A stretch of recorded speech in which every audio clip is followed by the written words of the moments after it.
Jesus don't fear the reaper, nor do the wind, the sun, or the rain. We can be like they are. Come on, baby, don't fear the reaper. Baby, take my hand, don't fear the reaper. We'll be able to fly. In Dallas, Texas, 3 shots were fired at President Kennedy's motorcade. That's what we were told.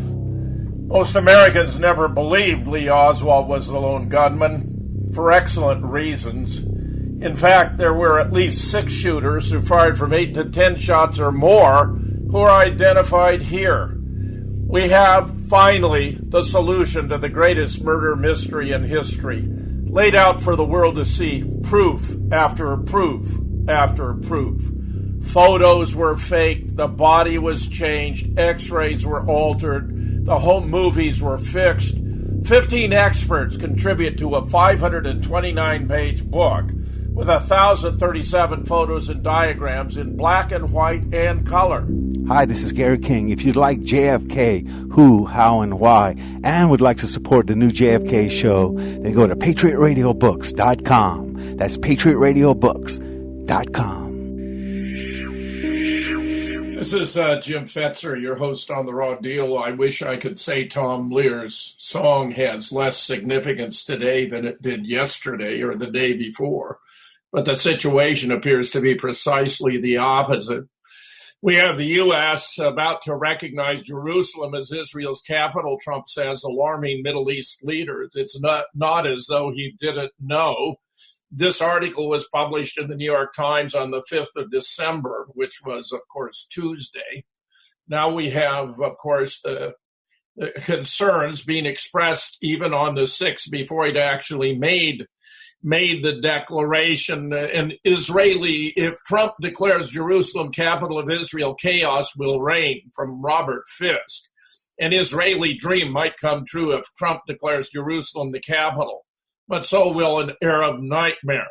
Robert Fisk, early in the morning of December 6th.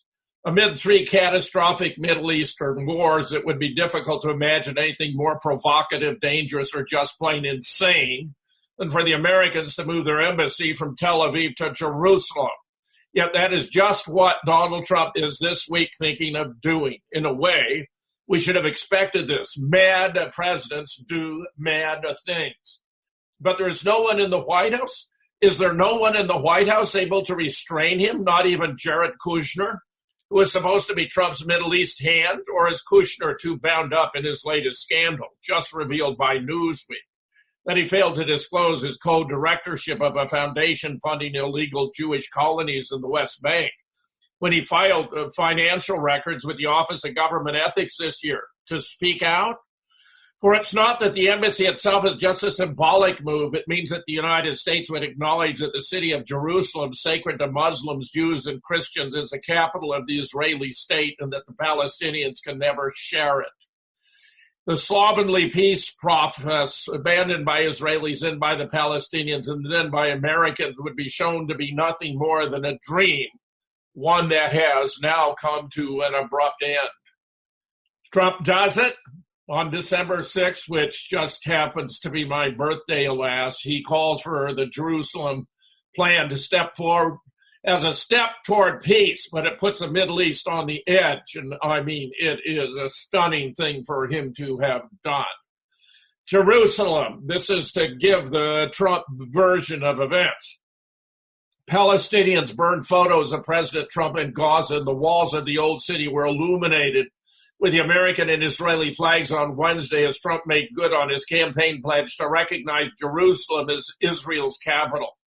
In a much-anticipated speech from the White House, Mr. Trump argued that it was the right thing to do, to acknowledge the reality that Jerusalem is the seat of Israel's government.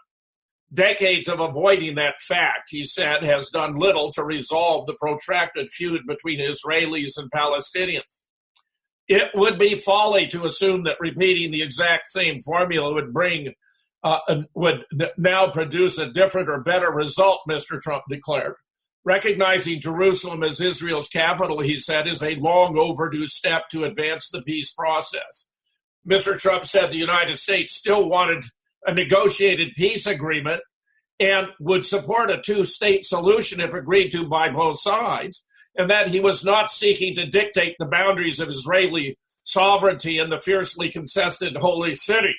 There will, of course, be disagreement and dissent regarding this announcement, the president said. He appealed for calm, for moderation, and for the voices of tolerance to prevail over the purveyors of hate. But Trump makes himself look like a complete and total lunatic detached from reality. Here is the most sanguine or positive interpretation of what has just happened from Justin Raimondo of antiwar.com. The pundits are up in arms over President Trump's announcement that he intends to recognize Jerusalem as the capital of Israel. And on the eve of the supposed renewal of the Israeli-Palestinian peace process, what they think, they cry, can he be thinking? Is he crazy? Of course he is. Are we to be spared nothing? Of course we aren't. As Trump would put it, it's fake news because recognizing Jerusalem as the capital of Israel is a concept without content. Congress has already voted on several occasions over the years to proclaim such recognition and to demand that the United U.S. Embassy be moved there from Tel Aviv. Every president since Reagan has vowed to do precisely that and wound up leaving the embassy right where it is. Well, Trump will prove to be no exception, and here's why. President Trump will recognize Jerusalem as Israel's capital on Wednesday while also delaying moving the U.S. Embassy from Tel Aviv to the Holy City, officials said.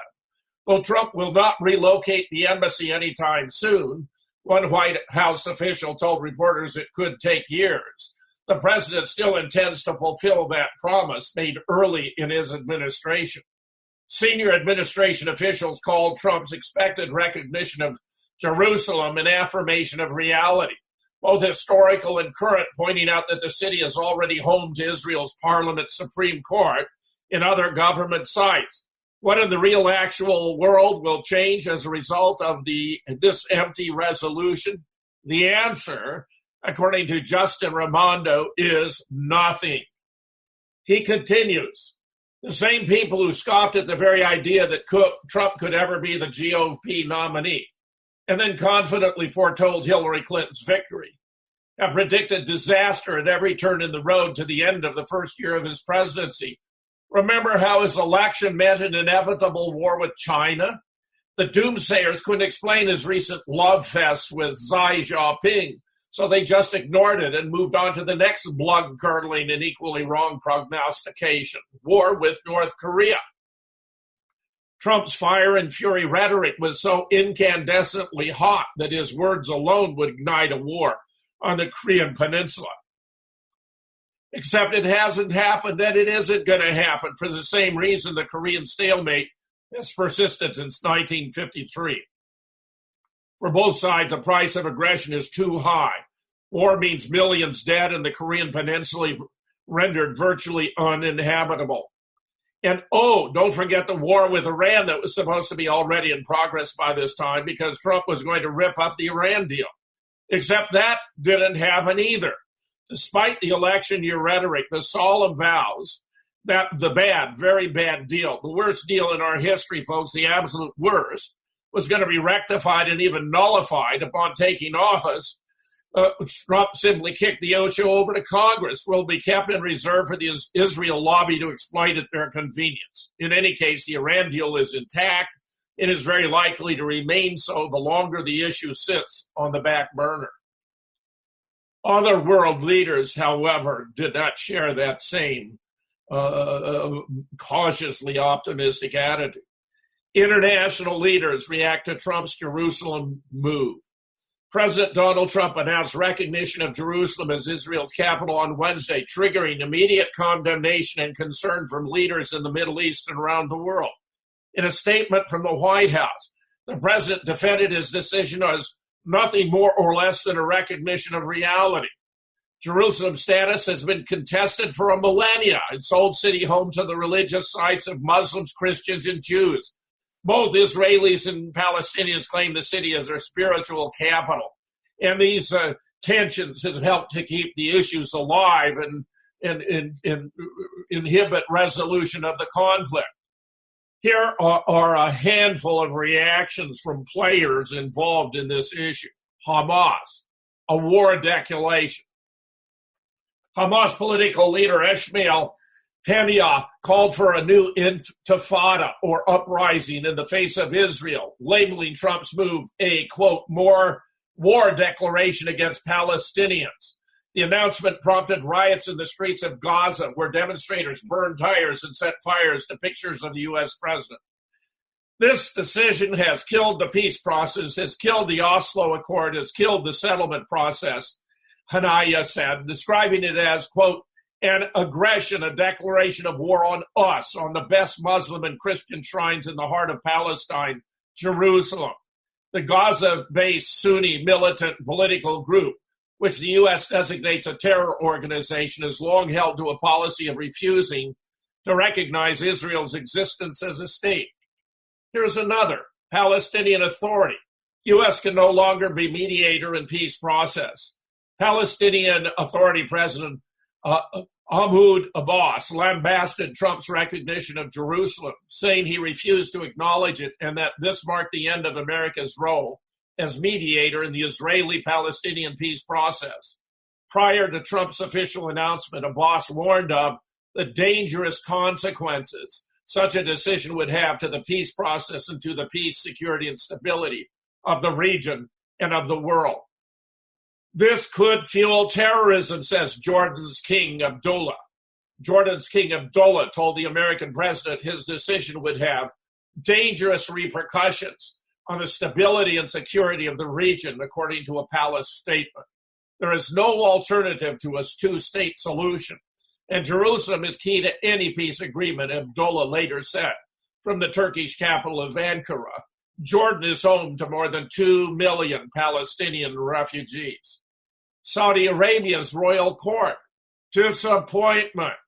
Trump's actions, quote, exemplify a drastic regression in the efforts to move the peace process forward. It is a shift away from the United States' historically impartial position with regard to the issue of Jerusalem, Saudi Arabia's royal court said in a statement, adding that it will further complicate the Palestinian-Israeli conflict. Jerusalem's decision undermines chances for peace, says Egypt's Sisi. Egyptian President Abdel Fattah al-Sisi stressed the necessity of not complicating the state of the region by taking measures that would undermine the chances for peace in the Middle East.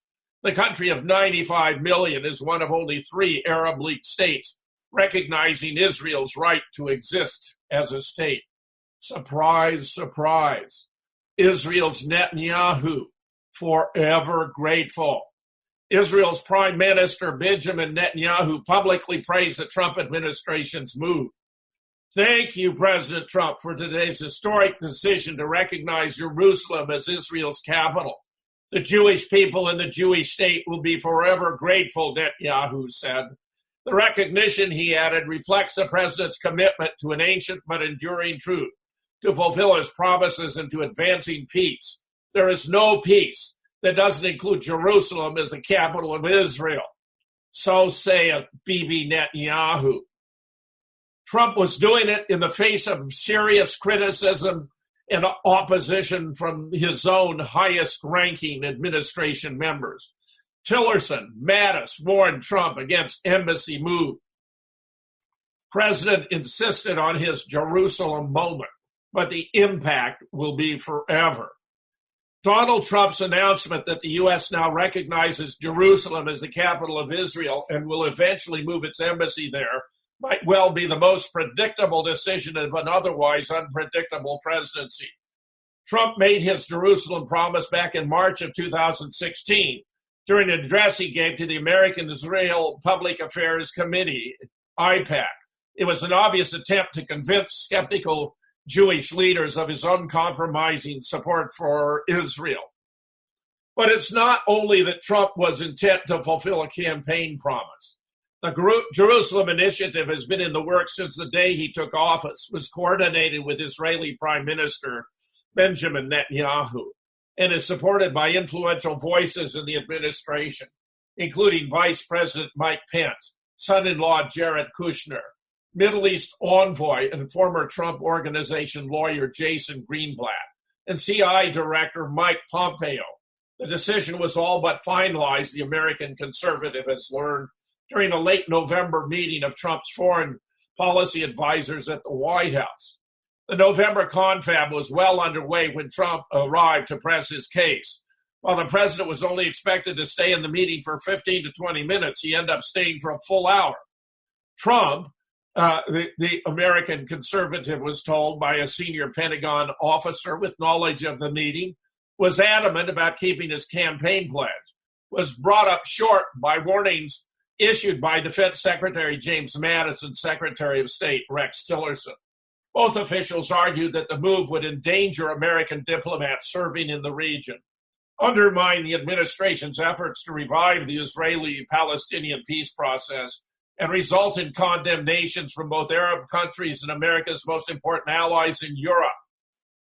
Trump could expect almost no support in the international community. America would stand alone with Israel. Trump listened closely to the warnings over the next hour. It was a very intense exchange, American conservative was told by the senior Pentagon official, but it certainly wasn't heated. But at the end of the discussion, the president said that he would go ahead with his decision, despite the difficulties it might cause.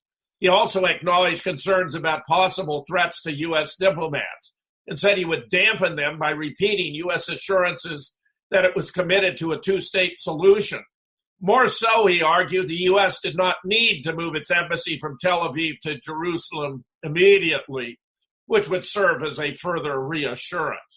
Even so, Wednesday's announcement about Jerusalem was tortured by a number of inherent contradictions, including the most prominent of all, the contention that the decision was not only in the best interests of the United States, but would actually enhance the prospects of a two-state solution and energize a peace process. Quote, "We are not taking a position on any final status issues," Trump added, including the specific boundaries of Israeli sovereignty in Jerusalem or the resolution of contested borders. Those questions are up to the parties involved. The decision is in the best interests of the United States of America in the pursuit of peace between Israel and the Palestinians. In fact, it seems unlikely that this unseemly sleight of hand of making deep, dubious claims will allow Arab fears that the U.S. continues to be Israel's lawyer, to use a term coined by former U.S. Middle East negotiator Aaron David Miller. Now it has also become Israel's realtor. This seems not to to bother the president, who is known for, playing a bit fast and loose, seems to me. The strategy is almost perverse in its beauty and was on full display among administration officials intent on selling the president's Jerusalem initiative in the wake of his address. The Trump announcement, as one of them argued, doesn't undermine the peace process, not because there isn't one, as everyone suspects, but because there is, and it's going swimmingly. Trump, the official added, was actually anxious to make Wednesday's announcement because he was so encouraged by the progress made on the Israeli-Palestinian peace issue by Jared Kushner and his team. I know a lot of that progress isn't visible, as this official was saying to a prominent TV reporter, but it's partly because that progress is not visible that they've been able to make so much. Domestically, it would seem Trump has little to worry about. The Democrats have spent the last 70 years, since 1948, fawning over Israel and defending it, while the Republicans' Christian evangelical base is in full-throated support of the embassy move. Moreover, the GOP has been desperate to break into what was once a Democrat-only monopoly on Jewish American political funding and Jewish votes. In this sense, Mr. Trump's Jerusalem announcement can be seen as a kind of coming out power, a celebration that the monopoly has been broken, that the Republicans have arrived. Then, too, the bedrock of progressivism of American Jews who supported any number of progressive movements over the last decades has been overawed by concern that Israel can best be defended by backing pro-military conservative interventions in the entire region.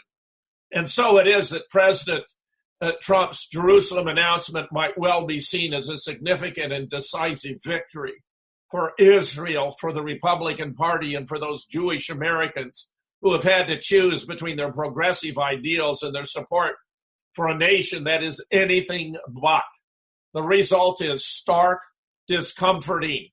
It may be the controversy will fade, that the Arab world will remain quiet, that the Trump administration will use the Jerusalem decision as a springboard to launch a creative and fair resolution of the Israeli-Palestinian conflict, that Jared Kushner will succeed where George Mitchell did not. But that does not seem likely. Rather, it's probable that the governments of Europe will remember the real import of this decision, that when asked to stand with our European allies and Arab friends, we chose Israel instead. Pay attention. This is what it feels like to live in a nation whose moment has passed. I'm afraid that that is very much the situation. I want to explain a lot about what's going on here because it's such a contravention not only of 70 years of American foreign policy, but of the solemn agreements within which the state of Israel was created. In 1947, the United Nations adopted a partition plan for Palestine, recommending the creation of independent Arab and Jewish states in an internationalized Jerusalem. The plan was accepted by the Jewish Agency for Palestine, but rejected by Arab leaders. The following year, the Jewish Agency declared the establishment of a Jewish state in Eretz Israel to be known as the State of Israel. Israel has fought several wars with neighboring Arab states, in the course of which it has occupied territories, including the West Bank, Golan Heights, and the Gaza Strip, still considered occupied after the 2005 disengagement. It extended its laws to the Golan Heights and East Jerusalem, but not the West Bank. Israel's occupation of the Palestinian territories is the world's longest military occupation in modern times. Efforts to resolve the Israeli-Palestinian conflict have not resulted in peace. However, peace treaties between both Israel and Egypt and Israel and Jordan have successfully been implemented. Upon independence in 1948, the country formally adopted the name State of Israel. There is more to be said, where I shall continue this discussion after the break. But I can assure you, this is not good. In my opinion, this decision by Donald Trump is going to have catastrophic consequences and discredit the United States in relation to having any role with regard to the conduct of foreign policy, obviously and most significantly in relation to the Middle East. We have squandered any moral authority we may have had to be objective and neutral arbitrators of an Israeli-Palestinian peace plan. Mark my word. In Dallas, Texas, 3 shots were fired at President Kennedy's motorcade. That's what we were told. Most Americans never believed Lee Oswald was the lone gunman, for excellent reasons. In fact, there were at least 6 shooters who fired from 8 to 10 shots or more who are identified here. We have, finally, the solution to the greatest murder mystery in history, laid out for the world to see, proof after proof after proof. Photos were faked, the body was changed, x-rays were altered, the home movies were fixed.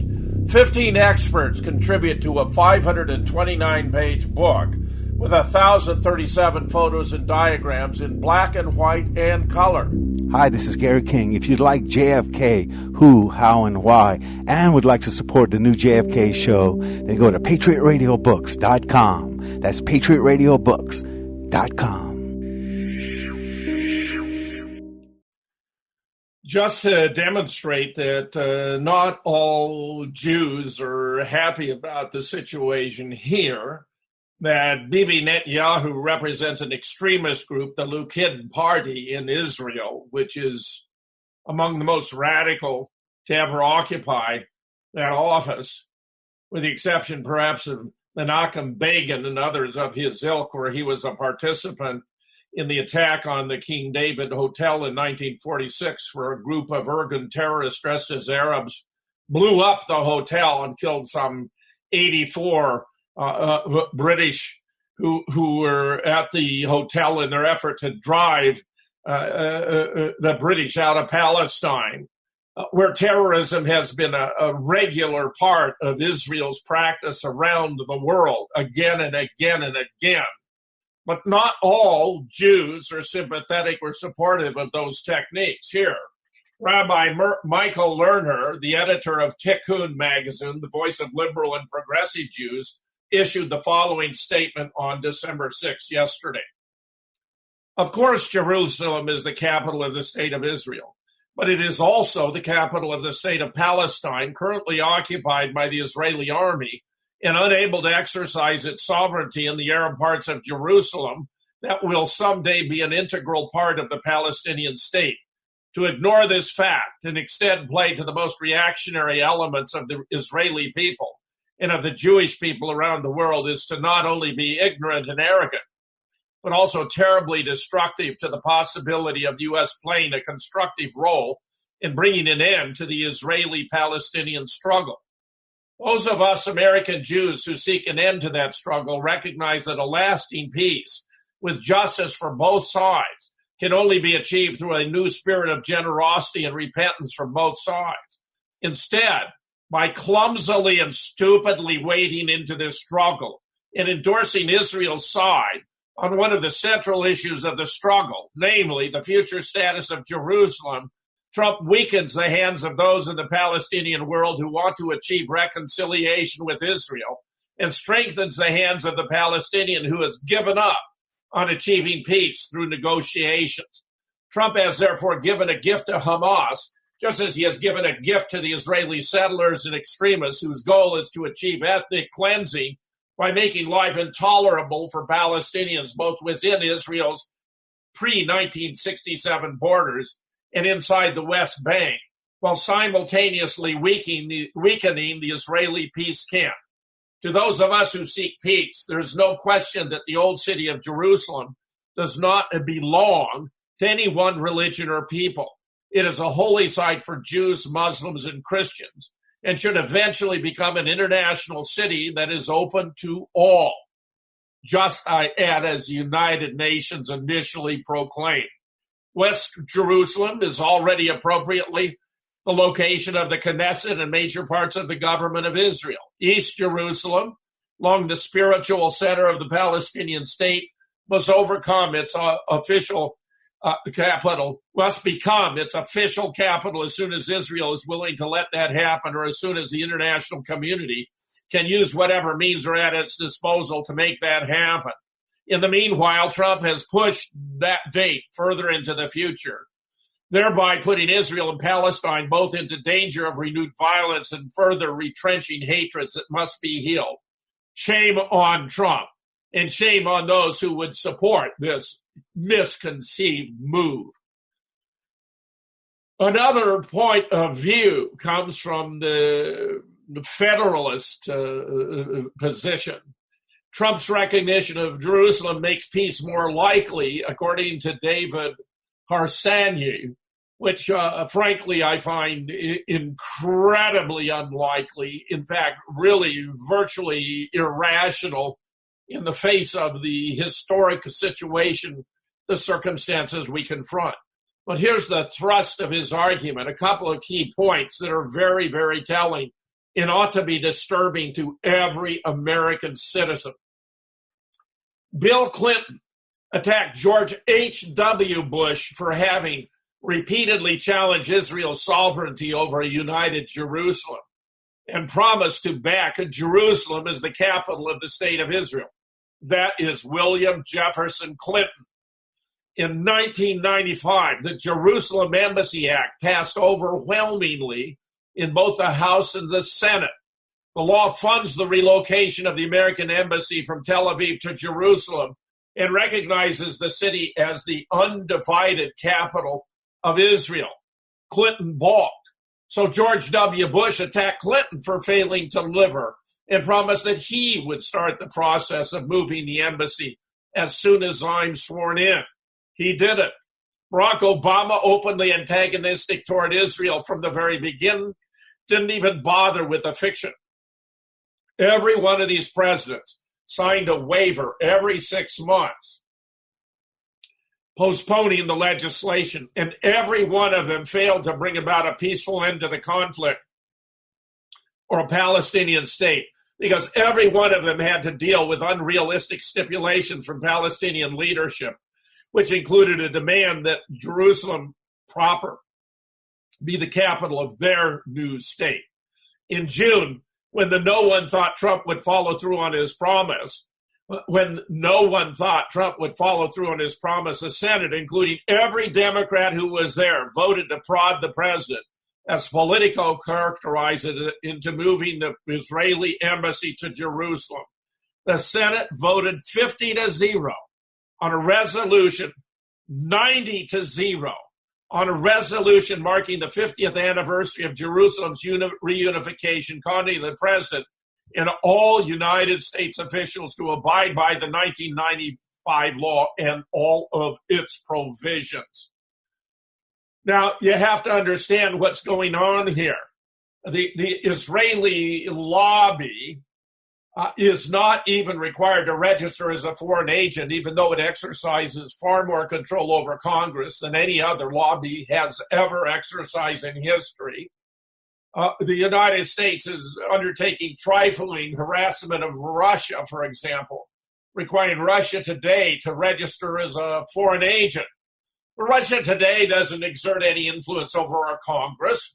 As Cynthia McKinney explained a few years ago, when a new member arrives in Washington, D.C., they're asked to sign a pledge to put the interests of Israel ahead of those of the United States, where those who do not find themselves confronted with a well-financed alternative candidate the next time around, or even that their district has been redrawn and that they no longer have a seat.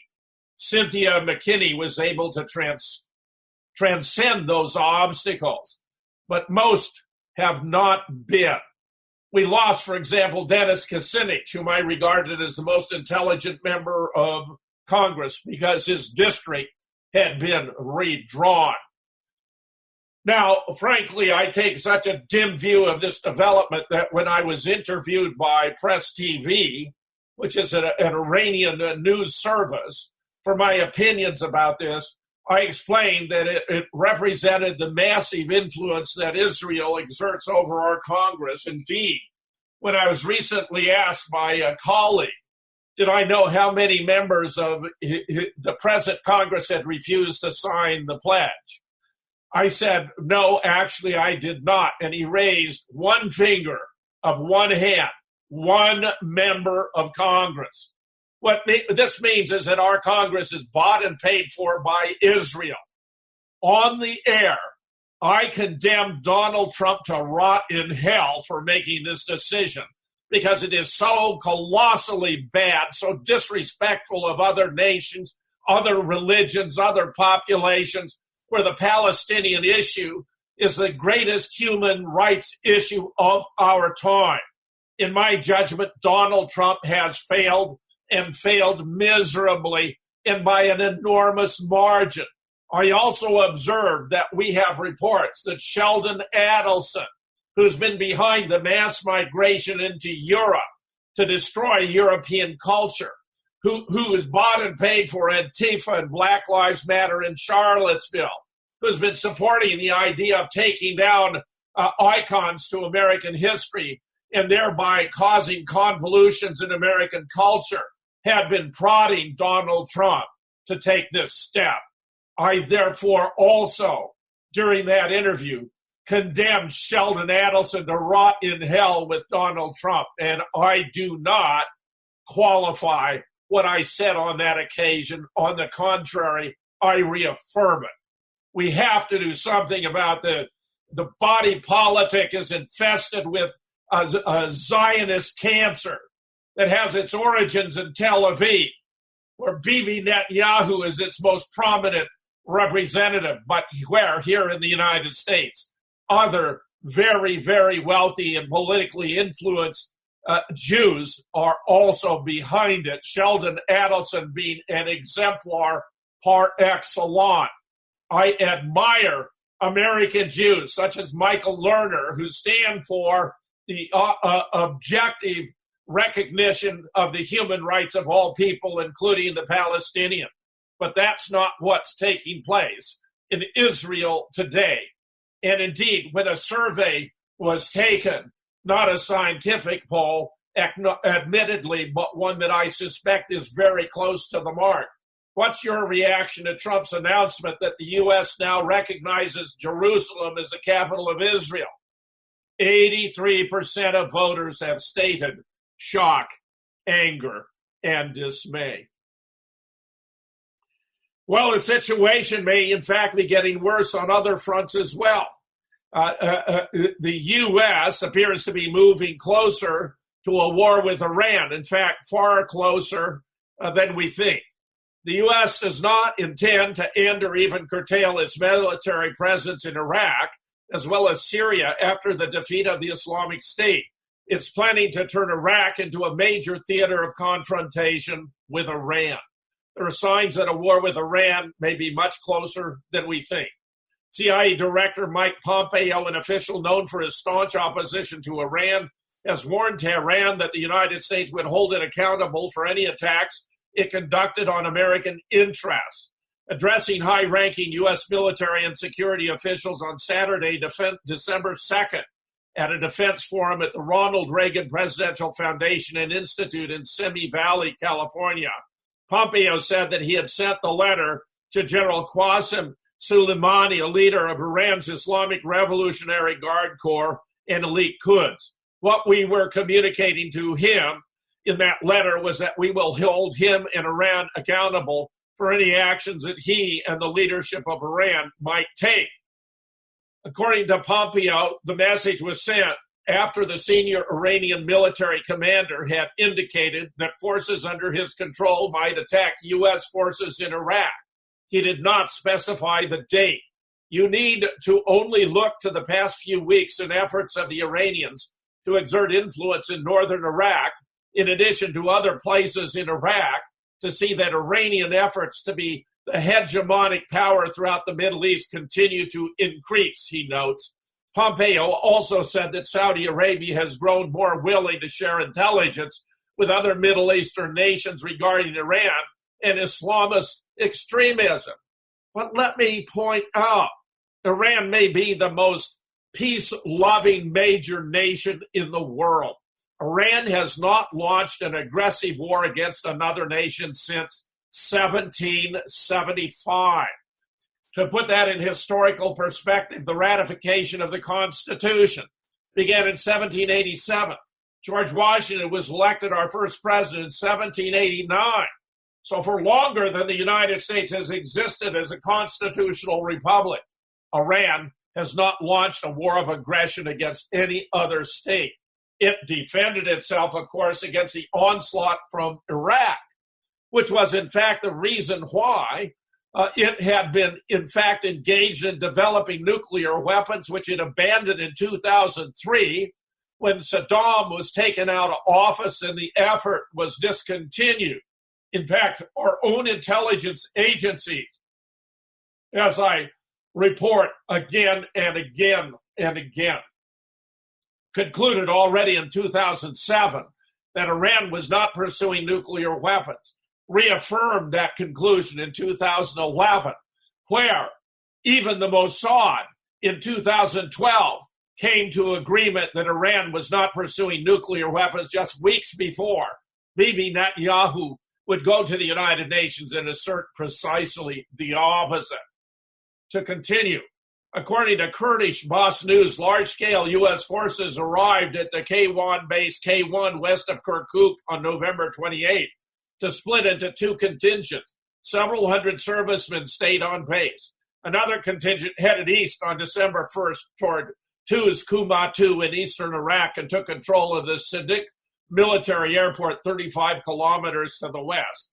Tuz Kumatu lies 100 kilometers west of the Iraqi-Iranian border and 163 kilometers north of Baghdad.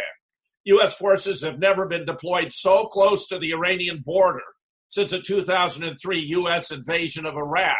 In mid-December, several hundred U.S. Marines were reported to be building a new base in western Iraq, about 20 kilometers from the strategic Anbar province town of Al-Qam, which had been captured from Islamic State. Evidently, the move is part of a U.S. plan to prevent the creation of a Syrian-Iraqi corridor from Iran. In mid-October, the Iraqi government allowed pro-Iranian Shia forces to capture Kirkuk and its oil fields from the Kurds. The U.S. is not happy with the prospect of Iranian control established over northern Iraq's oil.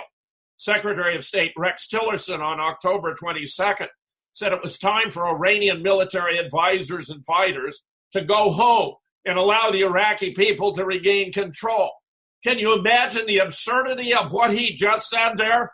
Rex Tillerson saying it's time for the Iranian military advisors and fighters to go home and allow the Iraqi people to regain control? What about the U.S. invaders in Iraq, in Libya, and in Syria, where we're still there attempting to take out the democratically elected president of Syria? The hypocrisy of the United States knows no bounds. This is morally contemptible, intellectually insulting, and politically disgraceful coming from the United States of America, which has conducted over 80 coups and assassinations around the world. Under Barack Obama alone, the United States conducted at least 14 military interventions in Africa alone. Tillerson's statement was followed up by U.S. National Security Advisor H.R. McMaster, who said in an interview on October 25th that it is possible to contain Iran's influence in the Middle East and that a strong Iraq would be part of that. Coincidence or not, the American forces were deployed near the Iranian border at almost the same time Israel was delivering an airstrike December 2nd at the Syrian Army's 91st Brigade headquarters outside Al-Kiswa, 14 kilometers southwest of Damascus, where an alleged meeting of pro-Iranian Shia military chiefs was taking place. On November 10th, the BBC released a report that Iran was building a permanent military base in Syria. Israeli leaders have sworn to prevent Iran from establishing permanent bases. But the Russians have to shoot down any Israeli intrusion into Syria. They must step up to the plate. This is far too serious. Russia has led the defeat of ISIS in Syria with the assistance of the Iranians at the request of the Syrian government. Bear in mind, ISIS was created by the United States in 2012. John Brennan as director of CIA, Hillary Clinton as Secretary of State, Barack Obama as President of the United States directed its creation. Judicial Watch was able to obtain documents from the Defense Intelligence Agency confirming this fact of the matter. ISIS was made in the USA. And for all of the controversy swirling about Michael Flynn, he is, from his past conduct, been an honorable man. He opposed the creation of ISIS. It was for that reason that John Brennan suggested to Barack Obama he ought to fire Michael Flynn, not for any malfeasance on the part of Michael Flynn, but because he opposed the grotesque malfeasance on the part of John Brennan, Hillary Clinton, and Barack Obama himself. This is the level of deceit and deception to which we have been subjected, where we're hearing 24/7 from the liberal media how Michael Flynn is a monster. Well, he stood up for you and for me and for the world by opposing the creation of ISIS. But the despots who were running the government went ahead and overruled him and subsequently fired him. Saudi Arabia is seeking alliances that can cement its presence in Iraq. The high-level Iraqi visits to Jeddah and Riyadh have increased lately on the diplomatic, economic, and military levels. Riyadh has also increased its participation in international economic forums in Baghdad, counting 60 companies that partook in Baghdad's international fair. this summer. Muqtada al-Sadr, the leader of the Sadrist movement, which represents millions of poor Shia Muslims in Baghdad and throughout southern Iraq, paid a visit to Saudi Arabia. He also visited the United Arab Emirates, another Sunni state that opposes Iran. U.S. military presence in Iraq allows it to prevent the establishment by Iran of a land link to the Mediterranean via Iraq, Syria, and Lebanon, boost its role in Syrian settlement, conduct covert cross-border operations to destabilize the government in Tehran, and maintain staging areas to deploy reinforcement in case of war. There are signs that a coordinated campaign to roll back Iran is underway. The possibility of war against Iran has grown immensely in the recent days. Well, if you think that's bad enough, listen to what Paul Craig Roberts has had to say. Can't you see war on the horizon? According to news reports in the British press, Russian President Vladimir Putin has instructed Russia's industries to prepare themselves to be able to make a quick switch to war production. Clearly, the Russian government would not make such an announcement unless it was convinced that the prospect of war with the West was real. For some time, I have emphasized in my columns that the consequences of years of hostile actions taken by Washington and its European vassals against Russia were leading to war. It's easy to understand that the massive U.S. military security complex needs a convincing enemy in order to justify its enormous budget, that the crazed neoconservatives put their fantasy ideology of U.S. world hegemony above the life of the planet, and that Hillary and the Democratic National Committee will do everything to overturn Trump's presidential victory. However, it's difficult to understand why the European political leaders are willing to put their countries at risk for Washington's benefit. Yet they do. For example, on November 13th, UK PM Theresa May said that Russia was a threat to international security and was interfering in European elections and hacking European governments.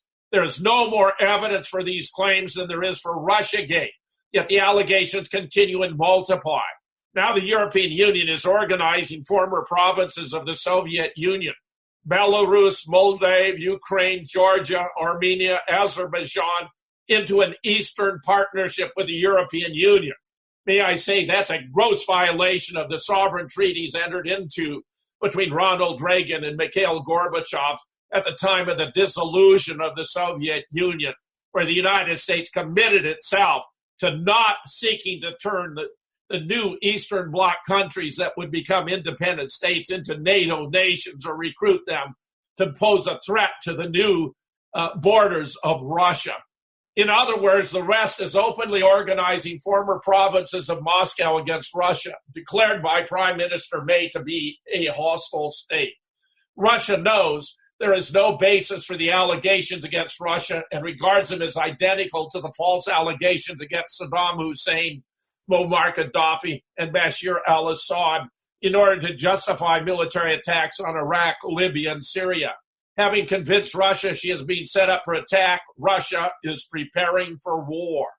Think about this for a moment.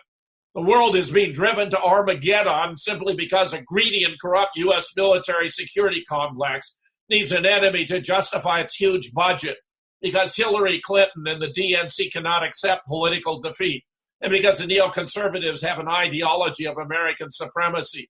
What's the difference between the detested white supremacy and the American supremacy that President Obama himself endorsed? Is white supremacy terrible and American supremacy is God's gift to the exceptional and indispensable country? The Russian government has openly shared its concerns that Russia is being set up for military attack. As I, if not CNN, the New York Times, the Washington Post have reported, the deputy commander of the Russian military's Operation Command stated publicly the concern that Washington is preparing a surprise nuclear attack against Russia. President Putin recently called attention to Washington's collection of Russian DNA for an Air Force weapons lab, which implies development of a Russian-specific bioweapon. On many occasions, Russia has called attention to U.S. and NATO bases on its borders, despite previous assurance from U.S. administration that no such thing was happening. We have to ask ourselves, why is it not the top item of public and political discussion that Washington has convinced Russia, a premier nuclear and military power, that Russia is going to be attacked? Instead, we hear of football players who kneel for the national anthem, fake news about Russiagate, a Las Vegas shooting, and so on. We must also ask ourselves how much longer Washington is going to permit any of us via the internet to report the real news instead of the fake news that Washington uses to control explanations. The efforts by the Federal Communications Commission chairman to destroy net neutrality and other efforts underway to discredit factual news as Russian propaganda indicate that Washington has concluded that in order to war on Russia, Washington must also war on truth. Washington will not survive its war, and neither will the American and the European people. Paul Craig Roberts' sober words from our nation's leading public intellectual. You cannot afford to miss their import.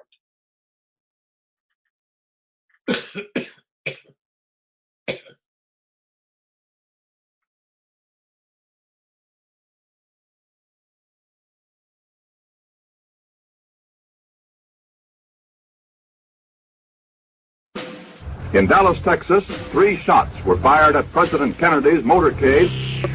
That's what we were told.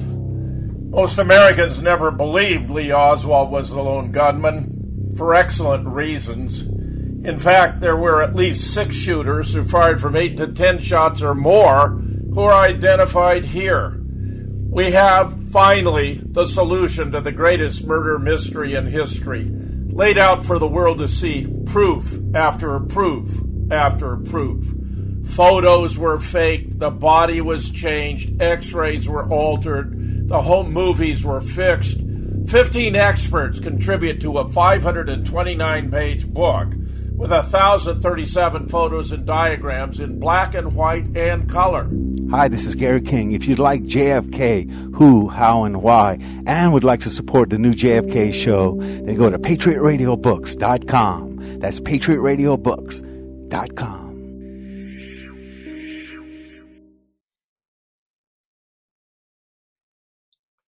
I'm looking for questions from the chat room, which ironically I just figured out how to access for my last show, and now it turns out we've got a new one, and I haven't figured out how to get into it yet. Patrick, however, has volunteered to assist by giving me questions from the new chat room. But I gather we're not getting a lot of chat yet, so I just want you to know that if you have a question, go ahead, put it up in the chat room. He'll forward it to me, and I'll be glad to address it. We have a number of disturbing developments here at home regarding a whole range of politically loaded but contrived events that have affected our recent history. Here's one. Hero cop of Pulse shooting is being terminated from the force. This was originally published on the 5th of December and updated on the 6th.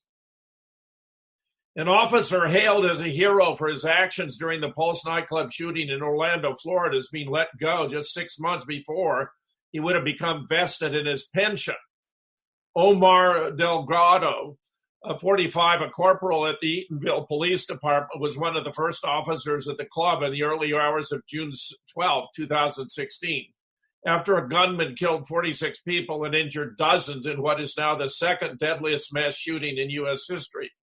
Delgado, who suffers from post-traumatic stress disorder as a result of witnessing the carnage, scoured through bodies that littered the ground and helped survivors get to safety. One of the club goers he helped was Angel Colon, who was shot 6 times. The pair's story of survival and their growing friendship grabbed headlines around the world. The department is terminating Delgado from the force at the end of the month. Eatonville family council members confirmed at a meeting late Tuesday. His last date on his $38,500 a year job will be the 30th of December. But let me tell you, this guy doesn't suffer any post-traumatic stress from being a crisis actor at a scene where no shooting took place. Listen, I published a book about this one too.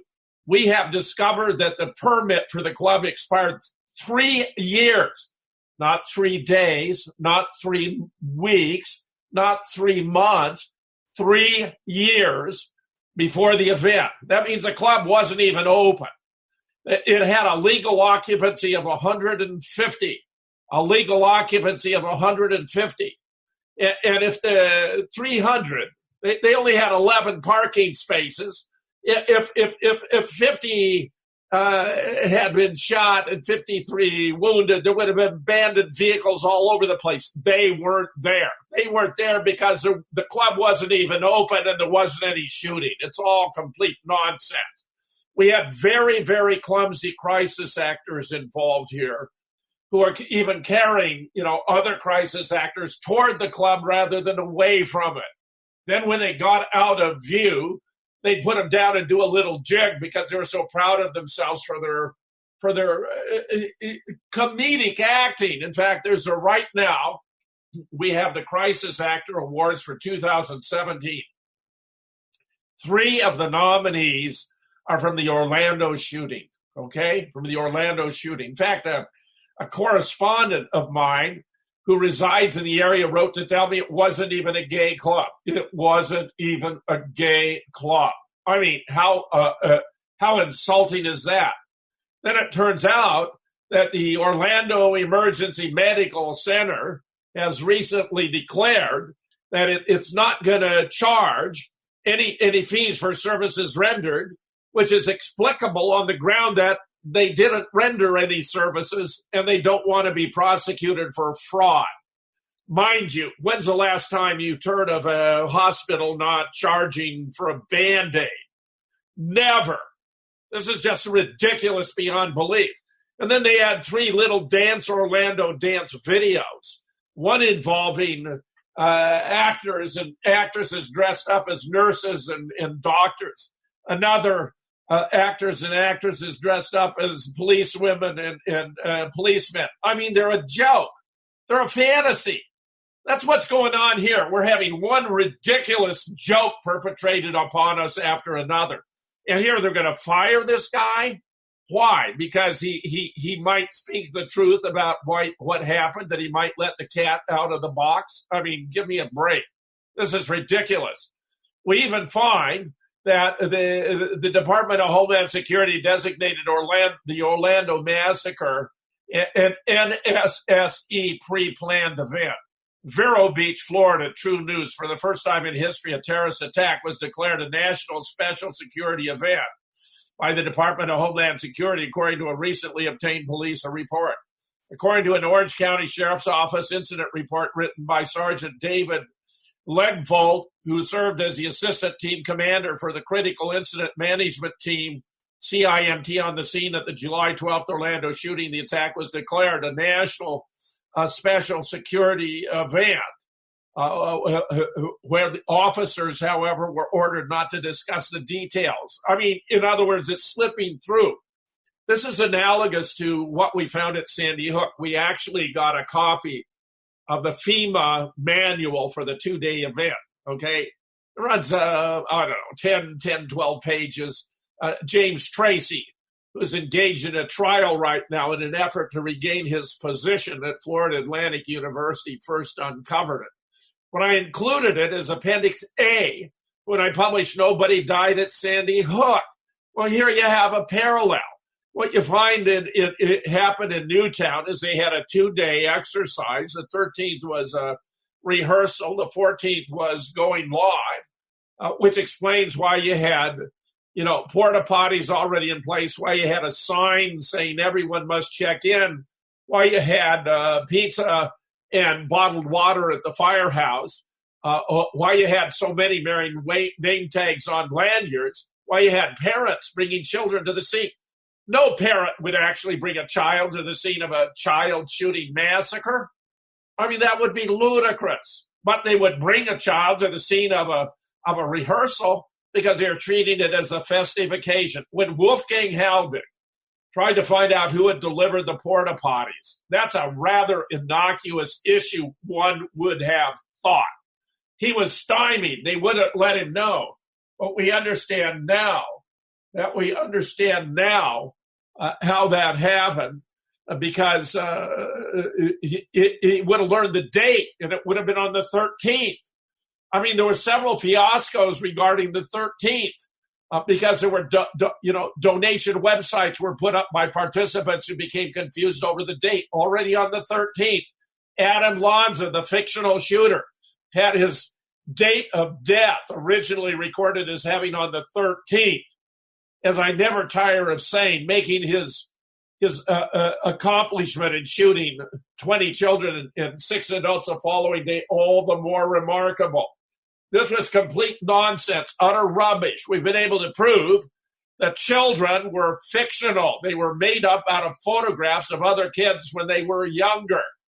We have a proof, for example, see Sandy Hook charade. Noah Posner was Michael Vabner as a child, where Noah Posner is the most unusual little boy for not only having died at Sandy Hook on 14 December 2012, but for dying again in Pakistan on 16 December 2014, where his father, the man who poses as his father, Leonard P. Osner, we believe is his real name, who just withdrew his lawsuit against Wolfgang Helbig when a judge directed that Lenny had to sit for a video deposition. At the last minute, he withdrew the lawsuit.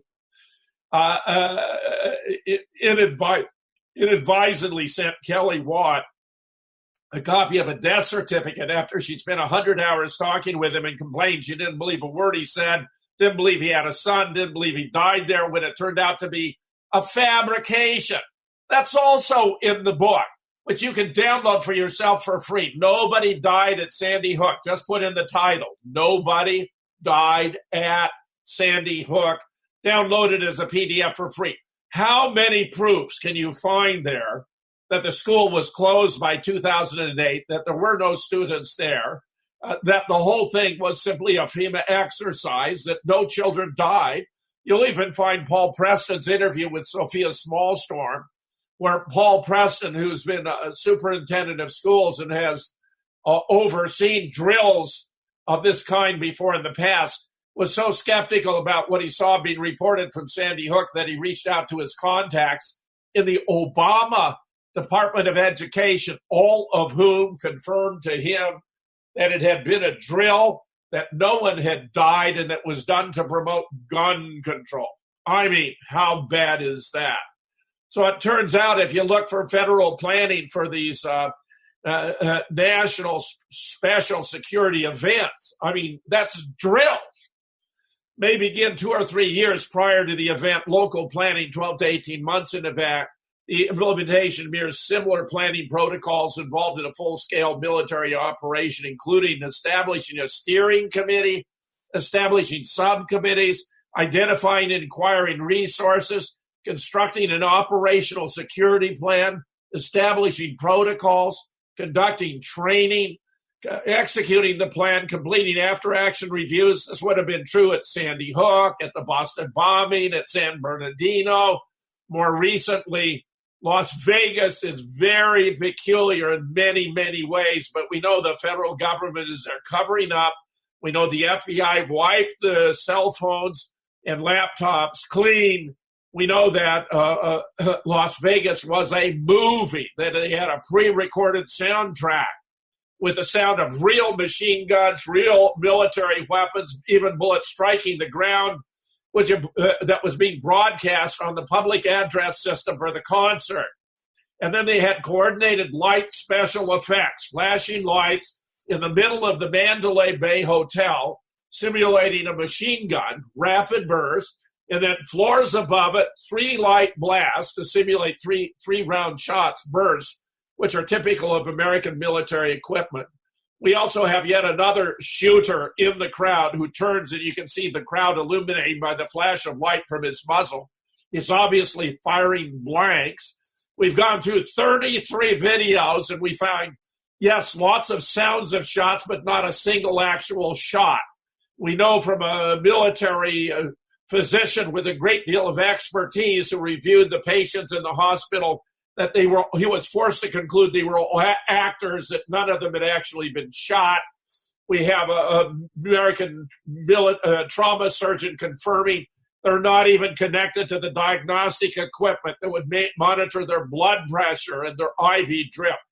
I mean, this is the absurdity brought to us by Barack Hussein Obama, who had the Smith-Mundt Act of 1948 nullified by the NDAA of 2013, where the Smith-Mundt Act precluded the use of the same techniques of disinformation and propaganda within the United States that was being used without.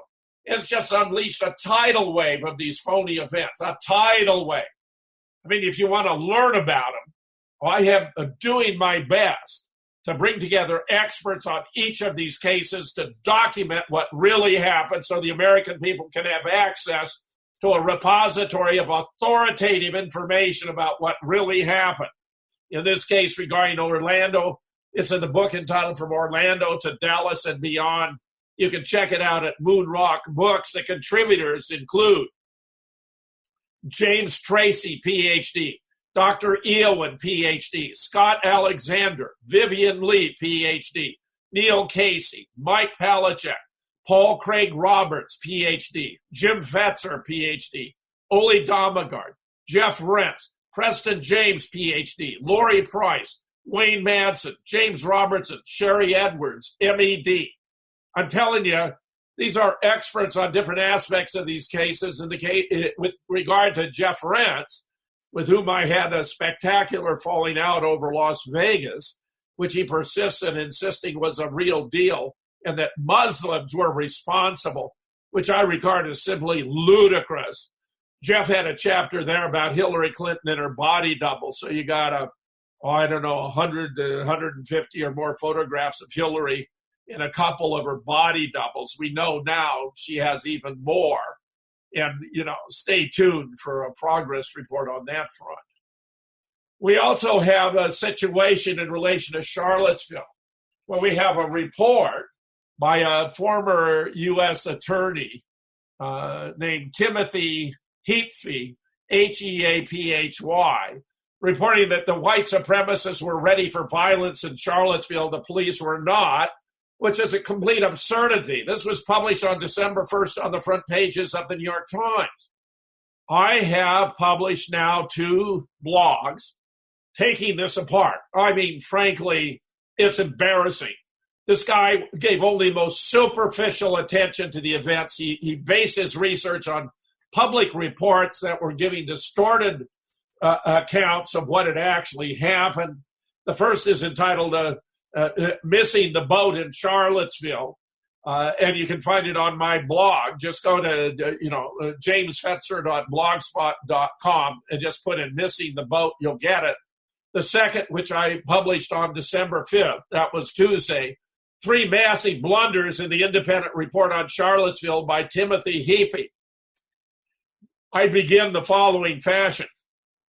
No doubt the 220-page independent review of the 2017 protest events in Charlottesville, Virginia, conducted by former U.S. Attorney Timothy Heaphy, which you can download and read for yourself, sounds very plausible on its face. In its preface, it claims to have made an exhaustive effort to put together a coherent narrative of the events that took place in Charlottesville, especially the violent confrontations that occurred 11-12 August 2017. Which led to tragic consequences. But while he puts together a coherent narrative, he doesn't, in fact, account for the major events that occur there.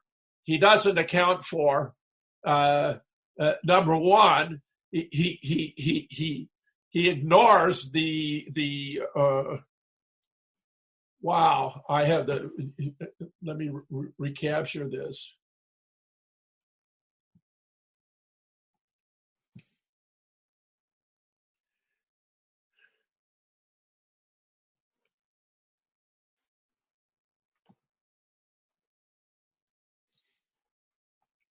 He ignores that James Alex Field was not the driver, okay? The first driver, the driver was supposed to be this guy who was a 20-year-old schizophrenic who was on anti-drug medication named James Alex Field. But the Washington Post, for example, reported Charlottesville response to white supremacist rally is sharply criticized in report of 1 December 2017, including the classic photo of the vehicular assault that appeared on the front pages of the New York Times and other newspapers around the world.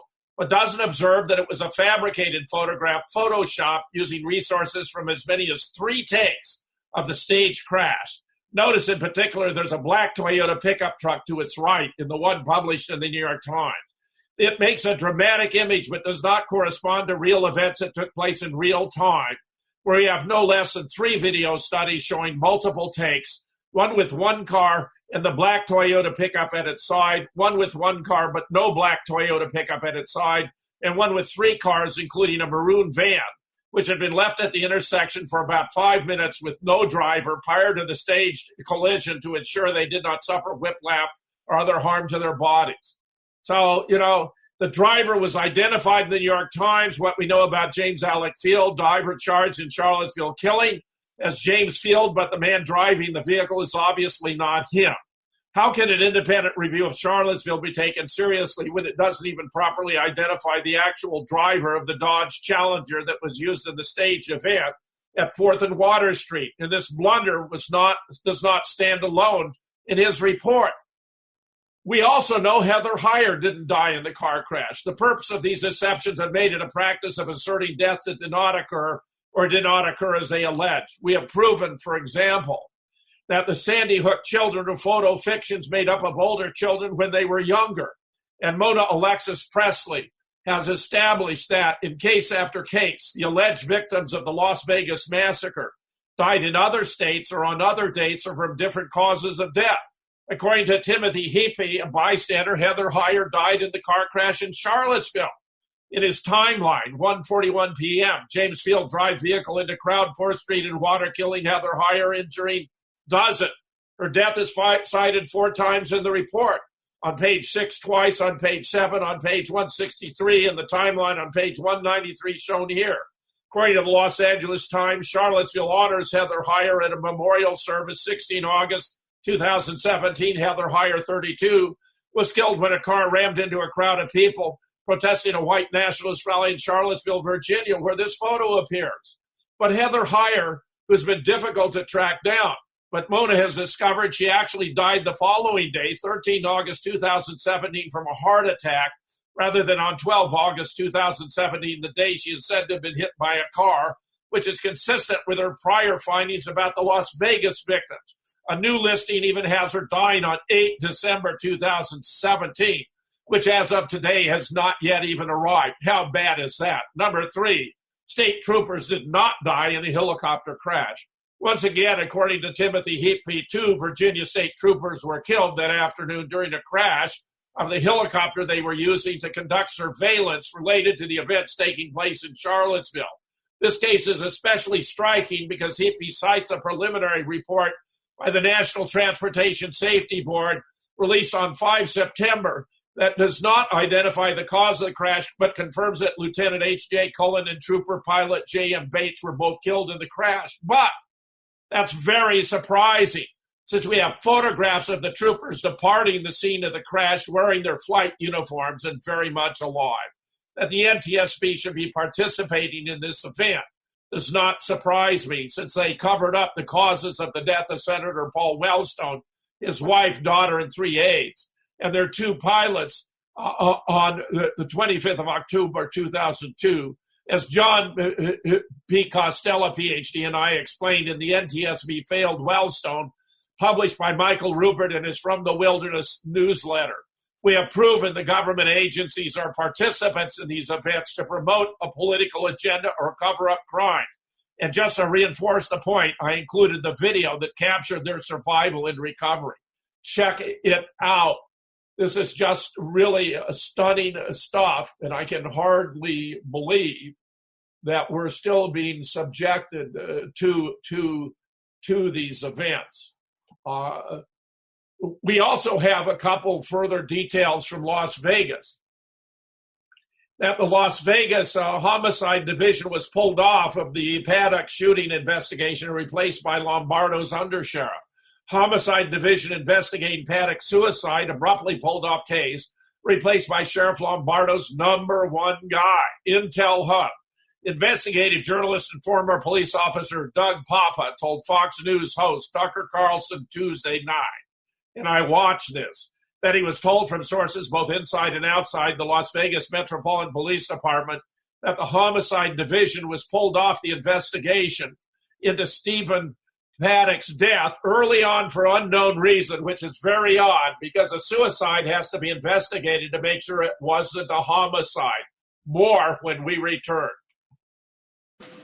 In Dallas, Texas, 3 shots were fired at President Kennedy's motorcade. That's what we were told. Most Americans never believed Lee Oswald was the lone gunman for excellent reasons. In fact, there were at least 6 shooters who fired from 8 to 10 shots or more who are identified here. We have, finally, the solution to the greatest murder mystery in history, laid out for the world to see, proof after proof after proof. Photos were faked, the body was changed, x-rays were altered, the home movies were fixed. 15 experts contribute to a 529-page book with 1,037 photos and diagrams in black and white and color. Hi, this is Gary King. If you'd like JFK, who, how, and why, and would like to support the new JFK show, then go to patriotradiobooks.com. That's patriotradiobooks.com.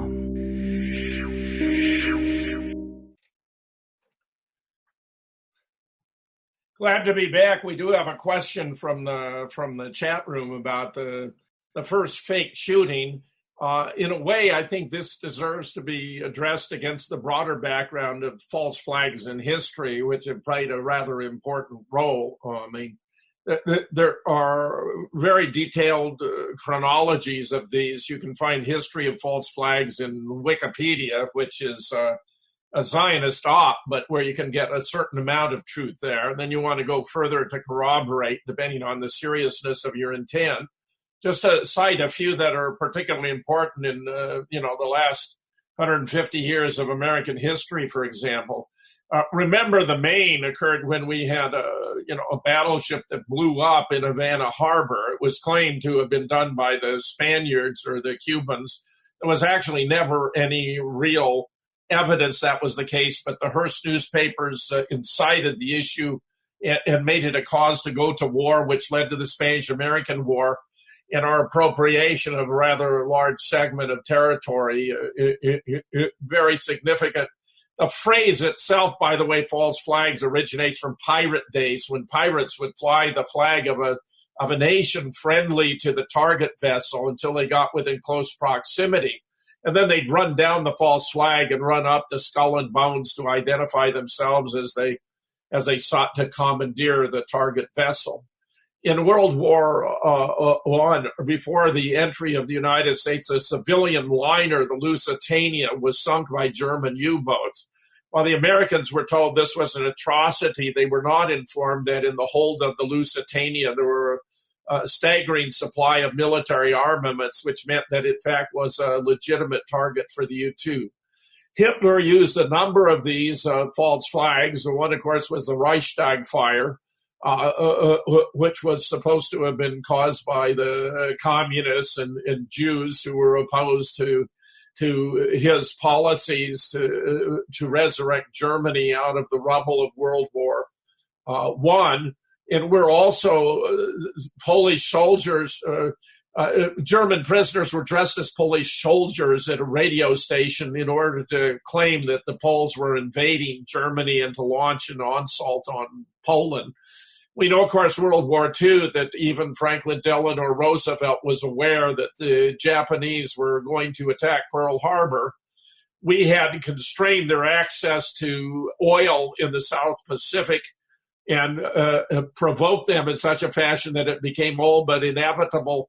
We had shattered the Japanese code.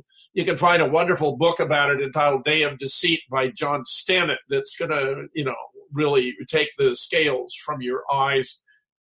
There have, of course, been others like the Gulf of Tonkin incident where Lyndon Johnson claimed that the Vietnamese torpedo boats had attacked the Turner Joy and the Maddox, but he would later admit for all he knew they were shooting at whales out there. It was just phony, totally contrived, just like so many we've had in recent times. such as the Iraqi girl before the first Gulf War who came into Congress and cried about seeing, Iraqi soldiers dump babies out of incubators in a hospital in Kuwait, which led to a surge of resentment against Iraq and a total slaughter when George H.W. Bush reversed his green light he had transmitted to Saddam Hussein. The Iraqis were slant drilling into Iraqi oil fields, and Saddam wanted to do something about it. The withdrawal of the Iraqi forces was so peremptory, it led to a slaughter. I mean, just a massive slaughter, almost unprecedented in history. If you look at the first, false flags here in the United States, well, there are various incidents such as, Ruby Ridge and Waco, where the government was concocting stories and fabricating events. The Mura bombing in Oklahoma City is obviously another government event where they used very powerful explosives. It wasn't done by a fertilizer bomb. Timothy McVeigh was, made the patsy there, just as Lee Oswald would be made the patsy for JFK, and Sirhan for Bobby, and James Earl Ray for Martin Luther King, which is a particularly horrendous case. It turns out Martin wasn't killed on the balcony. He was transported in an ambulance to a more distant hospital where a racist physician had promised to finish him off if we were still alive. He ran everyone out of the OR and then smothered Martin to death with a pillow. William Pepper has done brilliant research in exposing all of this. I've also done interviews with Ole Domagard about it. But it's getting harder and harder to get the truth out because, well, look, here the next story I want to cover. Google to appoint a staff of 10,000 to weed out extremist content on YouTube. Well, it's got nothing to do with extremist content. I mean, what defines extremist content? It means any reports that are contrary to the government's own official accounts, whether it's of Sandy Hook or the Boston bombing or Orlando. I mean, really, there's a superabundance we know about these things, but the government is intent on suppressing it because as long as the people don't know the truth, their fabricated stories are going to prevail. And now Google, you can see Google is not a friend of truth and freedom of speech and exchange. I mean, rational criticism, getting stories out there where we can kick them around and determine whether they're true or false and do additional research is indispensable to the search for truth. We also have the bizarre event that Pulitzer Prize winner Seymour Hersh, John Pilger, Noam Chomsky are being considered to be far-right conspiracists in the psychophantic new school of journalism. Very interesting article about how Manadel al-Jamad hung from the rusty rings of a bar's window, his hands behind his back, in a style known as a Palestinian hanging. American troops beat him and demanded the unconscious prisoner reveal the whereabouts of a non-existent weapons cache. His face was hidden under a green bag and hanging down over his droopy shoulders, displaced from their sockets by gravity's force, pushing his limp body down to the cold ground of his cell. Half an hour passed, and the exuberant American soldiers started to think the sorry Iraqi man was cheating them by playing dead like a possum and released him from his stressed position. They then realized the prisoner had no pulse. Such harrowing scenes from the Abu Ghraib prison in Iraq would forever remain unknown to the American public who pay the soldiers in question if it weren't for the relentless muckraking of the world's most accomplished investigative reporter, Seymour Hersh. Hersh won the Orwell Award for his expose, adding to his collection alongside his Pulitzer, gained in 1970 for his work on the My Lai massacre in Vietnam. However, for the fake news conscious group of journalists in 2017, Hersh is a far-right conspiracist and unhinged for his willingness to confront power rather than parrot its claims ad nauseum.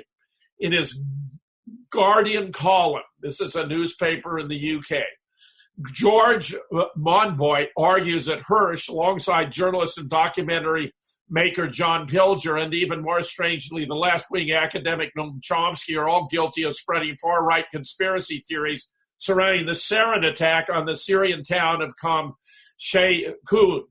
This is where we already know that it wasn't Bashar al-Assad, that it was a constructed event, that it was phony, that the White Hats were even involved in it. He makes a point that a couple of months ago, the Organization for the Prohibition of Chemical Weapons released a report allegedly conclusively determining that the Assad regime was responsible. But we know, in fact, it wasn't responsible. I mean, this is absolutely incredible. For their attempts to balance out various facts and potential theories, none of which at that point had yet been proven nor disproven, to the lack of access international bodies had at the site, and by extension, the lack of an official verdict, the three men are equated to talk show conspiracist Alex Jones and various Twitter trolls. I mean, Orwell once said, and this is a very telling quote, "Journalism is printing what someone else does not want printed.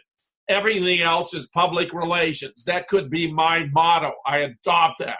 For the current iteration of reports and commentators who line the halls of The Guardian and the New York Times, however, being branded a PR man is no longer the cardinal journalistic sin. Instead, the constant fear of being forever confined to the tinfoil zone of cabals, conspiracies, and the government putting chemicals in the water to turn frogs gray is a real career killer. A healthy dose of cynicism is needed to balance the media playing field toward the people using information to shape their worldview. Cold, hard news wire-style reporting is, of course, naturally weighted in favor of the establishment, one would presume. Government ministers are considered more relevant than think tanks or academic institutions. But the fact is, we're dealing with propaganda.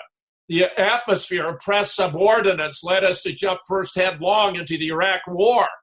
You know, the mindless U.S. grab of resources and geopolitical power, which cost 1 million innocent minds. The man Monboy criticized, John Pilger, researches this documentary In the War You Don't See, at a time when the free press is increasingly under attack, when Google is increasingly censoring alternative news outlets and public broadcasters are having to register as foreign agents, RT, for example. It isn't helpful for a journalist to turn on his own and accuse the most accomplished members of his profession of being conspiracy theorists for asking questions. One of the more promising side effects of the Trump era is that mainstream press outlets are beginning to once again show some spine. The Washington Post and New York Times have regained a belligerence that was suspiciously absent during Obama's drone wars and his expansion of the NSA. Better late than never. Well, I'm not convinced. The glare of the media spotlight has meant Trump's most potentially damaging policies, the wall, the repeal of Obamacare, the Muslim ban, have either failed or been significantly stripped back. But here I have to disagree. The Supreme Court has just upheld the ban that Trump imposed, which would have been better imposed on the region, the Middle East, where so much violence is taking place, than on a religion. It was obviously not, in fact, a Muslim ban, because the nations in Southeast Asia that have the largest number of Muslims were not being banned. I reported repeatedly at the time that the Constitution made it very clear that the president can, by his own proclamation, proscribe any group, any individuals or group from access to the United States if he judges it to be in the interests of the nation's security. Everything else that has transpired since has been political theater promoted by the bashers of Trump and the leftovers from the Obama administration and the Hillary lovers. Here's an interesting story, too, about how, even political cartoons can be bashed. The Boston Globe is slammed over a Sheldon Adelson cartoon, okay? And here's the cartoon.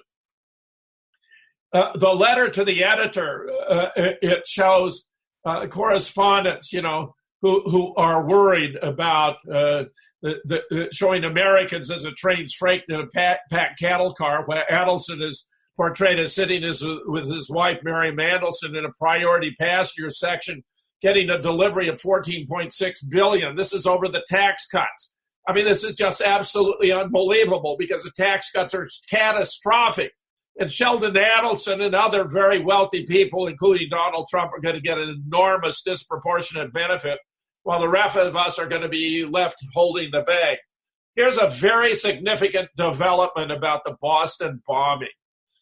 John Remington Graham, with whom I've been long in collusion, where I publish work of his on my blog, where he has been in contact with the mother of the boys and their aunt Barrett, I have a whole blog that was primarily authored by Barrett. They didn't do it.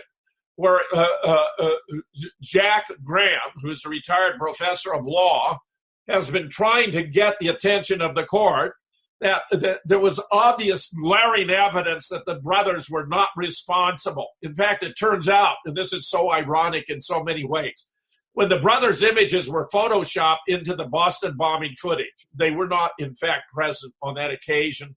Brett convinced me, pointing out that the proof they'd been photoshopped was that Tamerlan, the older brother, was shown clean-shaven when he actually had a beard. And I asked her, could she prove it? And she sent me proof after proof after proof. Tamerlan lying in bed with his cat. He's got a beard. Tamerlan working out at a gymnasium with his brother Zoker shortly before the event. He's got a beard. They had dinner that afternoon with a friend who called relieved to find they hadn't been at the marathon. He had a beard. There's convenience store footage when they're being pursued by the police. He's outside, Zoker inside. He has a beard. He's arrested by the police, stripped naked and put into a police car. He has a beard. Subsequently, his body shows up very, very dead with a huge gash in the side. He's still got a beard. Well, Jack noticed when I showed him the evidence we'd accumulated that while the FBI had reported that the two backpacks that exploded were black nylon backpacks, that neither Zoker nor Tamerlan was wearing a black nylon backpack.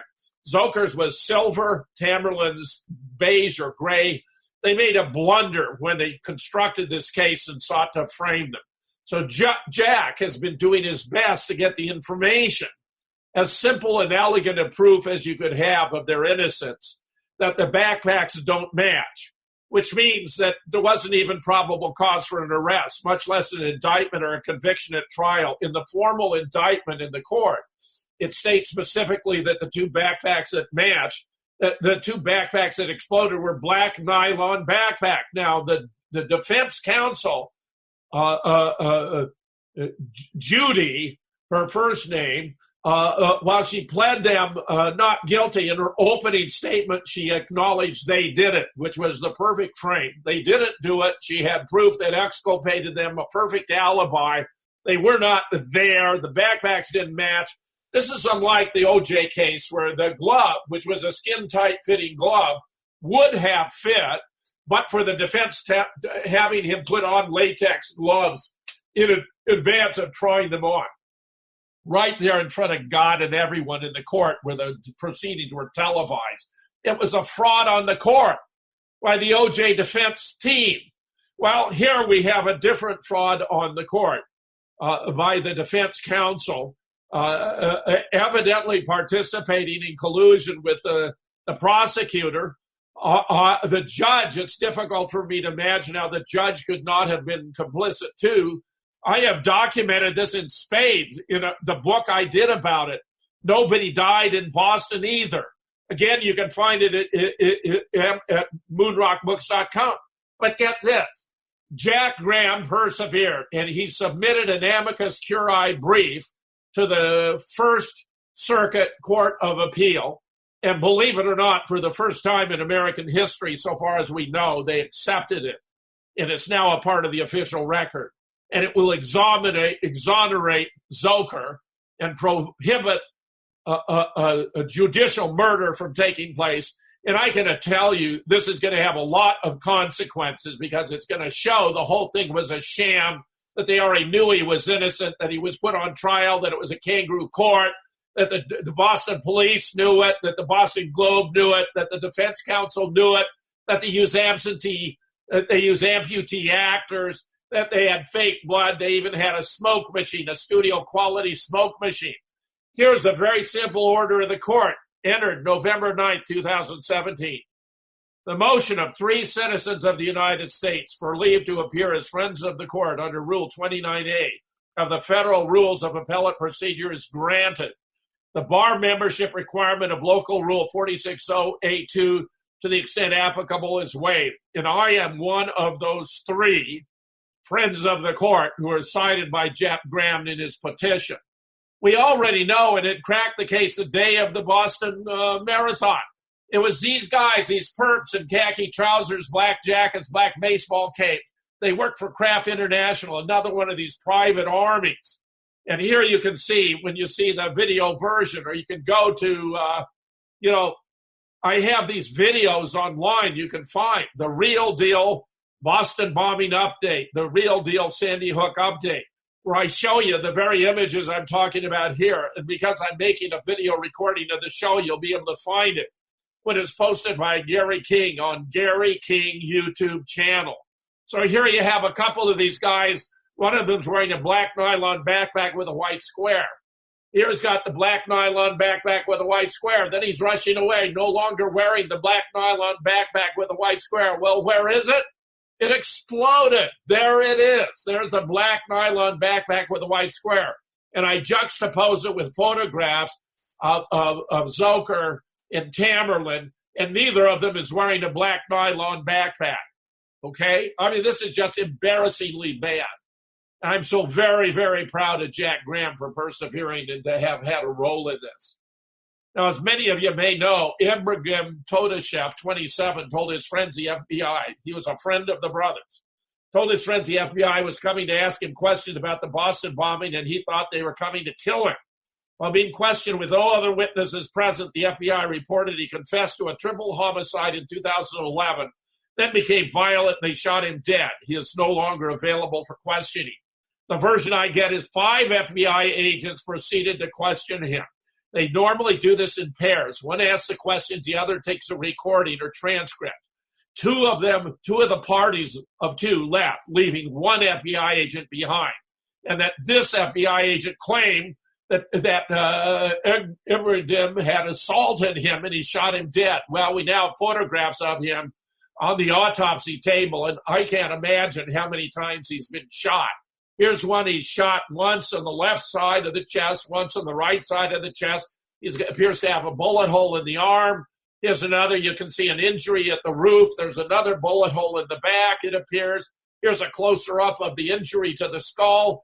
Here are multiple wounds in the back. I mean, the guy was even shot in the back. I see what appear to be 3 gunshots in the back. Here are multiple additional gunshots. I mean, this is grotesque. Absolutely grotesque. I got these from Oli Damagard. We're pursuing this. I've asked a medical expert of my acquaintance to tell me how many times he was shot. This is a complete disgrace. And as Oli also observed, by the way, this does not appear to be a morgue. Look in the background. It's very strange. There's shelving there and all kinds of miscellaneous stuff. It's not a sanitized area. It looks completely inappropriate and ad hoc. Very, very disturbing. Well, there's going to be a protest for the Sandy Hook event organized by Jerry Lafreniere on the 14th. You can go to his website, go check out International Bureau of False Flag Investigations that he's created online. This is a very good guy. He has given me very important information about Sandy Hook that I will be publishing on the occasion of the observance on the 14th. Here's something you all ought to find very disturbing. In one of my many blogs, the following report showed up by Anonymous, June 22nd, 2017, at 8:56 p.m. In November 2012, on the PBS show Greater Boston, hosted then by Emily Rooney, daughter of Andy, had as a guest the mayor of Boston, Thomas Menino. The topic was gun control. And Menino essentially bragged that he was good friends with then Vice President Joe Biden, who had called him and told Menino that by January 2013, gun control in the U.S. would be a done deal. Rooney asked how or what could change for legislation to pass so quickly. Menino wouldn't say, but that Biden assured him something would happen to bring it about. So I kept that weird interview in mind. Then sure enough, bang, Sandy Hook. And I knew it was an inside job. I mean, 2 guys in camo from Connecticut's elite SWAT team on the grounds of the elementary school that morning. Why? And then we'll see running from the scene of the crime. I assumed they were there to finish off Lanza if their mind control didn't completely work. Well, that was based on early information. We now know the school was closed by 2008. It was loaded with asbestos and other biohazards. There were no students there. And there are multiple ways you can prove it. And we have done it again and again and again. And here's a very delightful song by Rick Shattuck entitled Sandy Hook is Conning Newtown, to the tune of Santa Claus is Coming to Town. It's a brilliant little piece. And I would play it had we only enough time.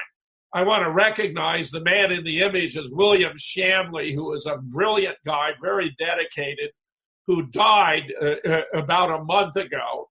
I wish I knew exactly why. He'd been stirring up a lot of waves in Connecticut where he resided, including bringing $1 trillion lawsuit against the mainstream media for their propaganda on behalf of Sandy Hook, which I translate into participation in theft by deception, fraud and theft by deception.